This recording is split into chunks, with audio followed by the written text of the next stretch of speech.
Check, check, mic, check. What's up, people? Today's a good day. Why? Why is today a good day? Because I'm rested. Like, I'm really rested. And when I'm rested, I get a lot of things accomplished. A lot of things accomplished. When I'm not rested, I be want to sleep all day, right? And that's no good. That's no good at all. So, some as they call it, housekeeping things. I am um for those that care. I'm still doing the humble dad gear. You know, you can go to humbledad.life, get you some humble dad apparel for for the dad in your life that's taking care of their business. You know, or you may have somebody that's aspiring to be, or somebody that's about to be a dad. You know, asking people to subscribe to the YouTube channel. The goal is to get to probably 1,000 subscribers. I want to do that by May. By May, and then what else is there? Working on a Humble Dad Fun Day for kids and their dads to come out and hang out. Looking to bring in Jason Earls to do some comedy. You know, I tell him that he's not funny, right? But he's a professional comedian, so somebody think he's funny.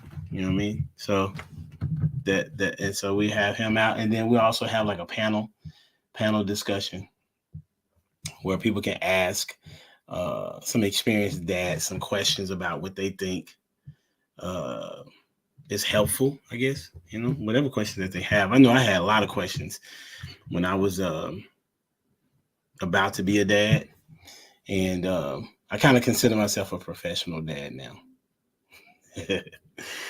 Since I've interviewed probably almost 80 dads in the past year or so, and and I found some interesting things that have helped me as well. But that's not what we're gonna necessarily talk about today. Um, but it may come up in the grand scheme of things in being a dad. You know, um, I think it's interesting how everybody has a perspective, but it's typically in emotions. It's not really something. Oftentimes, it's not in facts, and I like to try to operate in facts. I'm kind of linear when it comes to trying to have dialogues. You know, my opinions can easily be dismissed, but facts cannot. Right, and so I wanted to like what I really wanted to do in the beginning. What's up, homie? What I wanted to do in the beginning was kind of talk to like my first thing I was going to talk about is like what's up with relationships. You know what I'm saying? Or first it was like what are women getting wrong, or what do women need to or missing in relationships. Then I was thinking, well, I know it's going to be kind of controversial, right? Isn't it always like a guy giving advice to women on relationships? And then I was like, okay, well, let me try to cover a whole spectrum of things. And one of those things would be the Kanye situation, him and Kim, um, supposed to be getting divorced. But I wanted to kind of look at it from this perspective first. Um, in the sense of that people in general are getting relationships wrong, in my estimation. And to be more specific, I'm talking about Christians or people that identify as being a Christian. Um, the idea of being in a relationship. I was talking to my mom. We was having this conversation about Don't you have to love a person to marry them? Well, in today's age, that would be true, but love will. I think it was song. Was it a song called "Love Will Keep Us Together"? Well, people can fall out in and out of love, um, possibly, possibly. But I would say that it would be less likely to fall in love if you are operating from a biblical perspective, such as you know, uh, women honor or respect your husband. Men love your wife like Christ loved the church. Now, how do you even get to that point in a relationship? Well, the thing that I would say that is missing.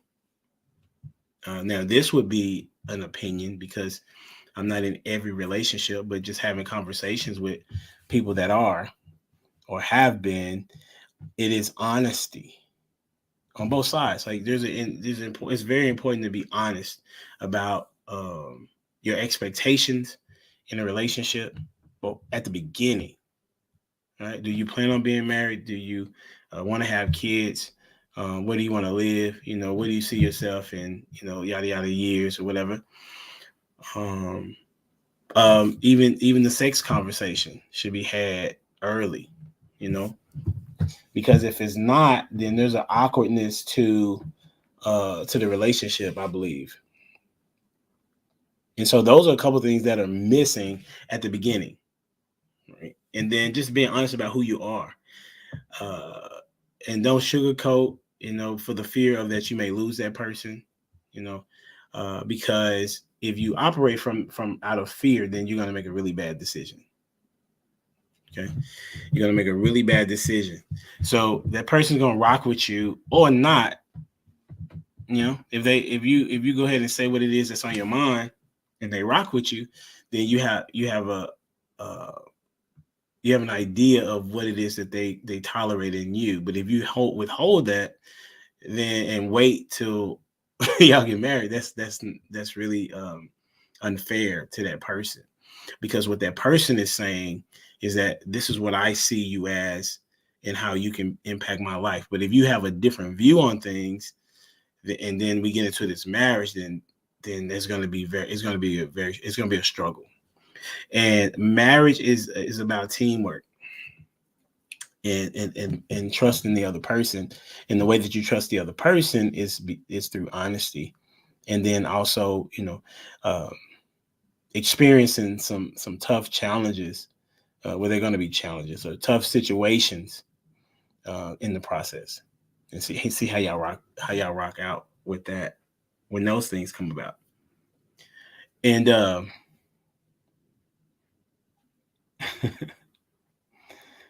let's see, you said Bernie. Who's Bernie? It's also important to have grace for each other throughout the relationship as you both grow and change. Kim didn't think she was marrying someone who wanted Christian family values. Okay, well, I wouldn't say that to be the case, because Kanye's always talked um, about God, not necessarily that he was living it, but he always had the undercurrent, if you will, of that. But oh, Bernie from church. Oh, okay. Oh, hey, Bernie here. Okay, gotcha. What's up, Bernie? So yeah, so the idea is to be honest and upfront, but people do change within a relationship. I mean, and so I wanted to, before we get into the Kanye conversation, and is he trying to save his family? And this going to be based on my assumption, right? And things that I've heard and people have said, and then things that I've watched, because only he knows, and only him and God knows, and possibly Kim, because she knows her husband. Um, One of the verses that I go to, there's a couple, but Ephesians 5:33 says, however, now there was something before, so you'll go read before. However, let each one of you love his wife as himself, and let the wife see that she respects her husband. I said that before. And then also, There was another part, 1 Corinthians 11:3. But I want you to understand that the head of every man is Christ, the head of a wife is her husband, and the head of Christ is God.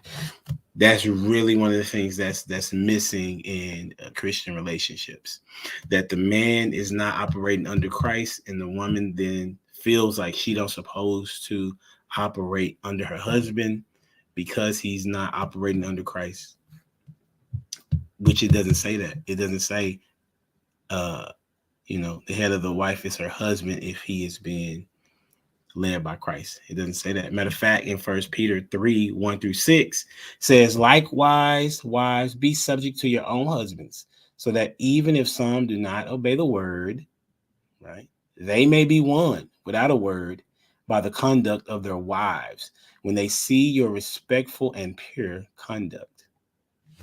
It's some more things than that, but that's just a snippet of what it is, right? Hello, what's going on? And so this is what it is. What is missing in relationships, in Christian relationships? Literally carrying out the scripture. What does it mean to love your wife? That means to deal with her in such a way, as it says in 1 Peter 3:7, live with your wife in an understanding way, showing honor to the woman as the equal vessel, since they are heirs with you of the grace of life, so that your prayers may not be hindered. So you need to find out what her love language is, and then honor her through her love language is one aspect of loving your wife. Definitely protecting her, her emotions, as well as, because that's a part of how you talk to her, as well as being her protection. If somebody was trying to invade the house, right? And so those are the things that are missing. Those are important things. But if we had to go and lean on anything else, I think that would probably be the problem. But if we come back to the conversation about Kanye, is Kanye fighting for his family? I don't know necessarily, but if I had to say, I would say yes. I would say he is fighting for his family, because to put himself in a situation where he looks crazy. He's doing some interesting, even embarrassing things to win the attention of Kim. Or is it a publicity stunt? I don't know, right? But I would say that he's trying to win his family. And why wouldn't he? To have a two-parent household puts the kids on a totally different trajectory. Even though he is from wealth, they will be from wealth. All right, but that's not what it says. It says that regardless of financial aspects of it, anything, the kids that have a two-parent household will have a more mental stability in moving forward and how they operate throughout the course of their life. And so if he decided to say, you know what, I don't want to do, or if he said, you know what, I'm gonna fight for my family all because Kim is now trying to see somebody else, he's still within his right to go fight for his family. Maybe that's the wake-up call that he needed to begin to go fight for his family. I mean, there are guys out here that don't necessarily fight for their families, right? They will allow whatever needs to take place and they will leave. That's not all men, but there are guys that are out there that are like that, right? There's a stat that always comes up about, I think it's 70% of women file for divorce. That's a true statement. What is not necessarily determined is what is the percentage of why they are filing for divorce accurately, because the numbers are kind of skewed, because people don't want other people to know exactly why they got a divorce. If it was infidelity, if it was finances, a lot of people are saying irreconcilable differences. Regardless, right? If he says, I want my family back, then he should go get his family back, and every man should go get his family back. he should reconcile his relationship to they should reconcile together. And I've seen it been done. I think of a couple that goes to my church, you know, where they separated and then came back together. I can't remember if they got divorced, but I know they separated and then they came back together, and they've been together for over 20 something years and had more kids in their second marriage, and God redeemed that. Oftentimes, what is going on is that I'm bad. Oftentimes, I got that from Anton. I need let me try to get my own thing. But what I noticed is um, the couples are saying that they're Christian, but not actually executing biblical principles. So you need to be exercising biblical principles. And how do you do that? You have to be in your word. You have to be praying. Y'all need to pray together. Y'all need to go to the same church. Y'all need to get counseling on a regular basis. You need to date each other. You should go on trips. I mean, you should still be individuals that love each other, even if you didn't like. If the reason why you got married was because y'all wanted to stay out of sin, right? Because of the fornicating that you was doing, right? That means you still need to be working on the marriage because you have made a covenant to God. You did not you made a covenant with God and the individual that you're married to. So what that means is that you got to figure out what it is that it's going to take to make this work. People quit too soon and too often because it's not going according to how they want to go, and it doesn't feel good. The actual vows are saying for better or worse. It didn't say well for better, and then if it's not better or when it's worse, then you should exit the relationship, right? And so what has happened in the situation with Kanye, they had agreed to separate and divorce, and now he wants his family back. I don't know if it's like I said, I don't know if it's a publicity stunt or not, but if he wants his family back, then people shouldn't discourage that. If anything, they should encourage that because a family together and building is like one of the strongest units you can imagine, and especially in the Black community. That's in any community though, but the Black community needs it in a major way. Every community needs it.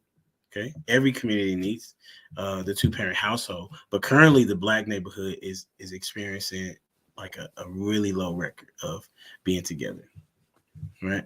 And that's a different conversation for another day. Was a Black relationship or a Black marriage? That's crazy. People asked that question to me before.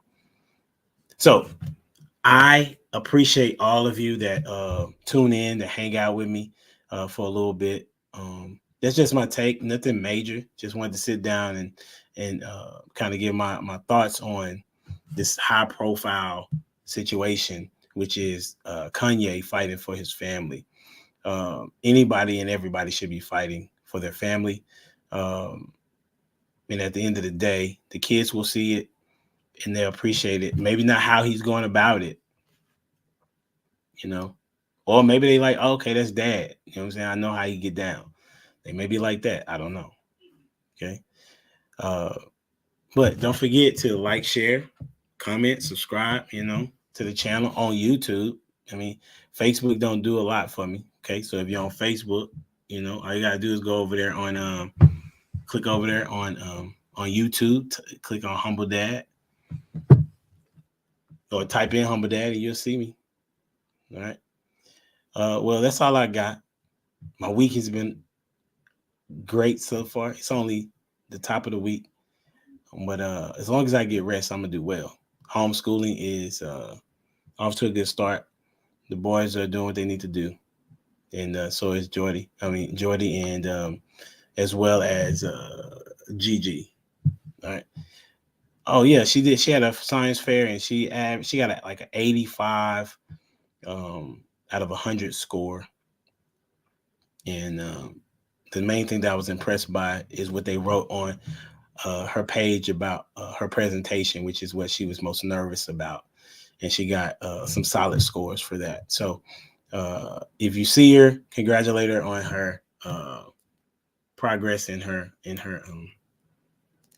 science fair project, and keep looking out for more videos.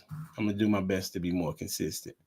All right. Oh yeah, you can follow me on Instagram at Humble Dad Legacy. You can also follow me on TikTok. I don't do a lot just yet, but I'm working on it. You know. And y'all be safe. Until next time, we out here. Deuces.